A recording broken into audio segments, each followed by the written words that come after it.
ഒരു സ്ത്രീ ഒരു കുഞ്ഞിന് ജന്മം നൽകിയ ഉടനെ ശ്രദ്ധിക്കേണ്ട കാര്യങ്ങൾ ഇമാമിങ്ങൾ കുറെ പറഞ്ഞില്ലേ?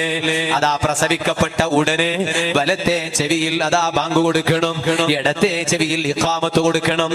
എന്തിനാണ് ബാങ്കും ഇഖാമത്തും ചെവികളിൽ കൊടുക്കാൻ പറഞ്ഞത്? പ്രസവിക്കപ്പെട്ട ഉടനെ ഈ കുഞ്ഞിനെ തൊടാനും ശല്യം ചെയ്യാനും ഉമ്മു സുബിയാൻ എന്ന് പറയുന്ന ഒരു പിശാചുണ്ട്. ആ പിശാചിന്റെ ഷർറ് ഇല്ലാതിരിക്കാനാണ് അല്ലാഹുവിന്റെ പേരുള്ള ബാങ്ക് വലത്തെ ചെവിയിലും ഇടതേ ചെവിയിൽ ഇഖാമത്ത് കൊടുക്കാൻ പറഞ്ഞത്. അപ്പൊ പിന്നെ ഈ പിശാചിയുടെ ഷർറുണ്ടാകൂല. പിന്നെ പണ്ഡിതന്മാർ പറഞ്ഞു, ഇനി അതേ കുട്ടിയുടെ വലത്തെ ചെവിയിൽ ഒരു സൂറത്തും കൂടി നിങ്ങൾ ഓതിക്കൊടുക്കണം കേട്ടോ. ഏതാണ് ആ സൂറത്ത്? സൂറത്തുൽ ഇഖ്ലാസ്, ഖുൽ ഹുവല്ലാഹു അഹദ് എന്ന ആ സൂറത്ത്.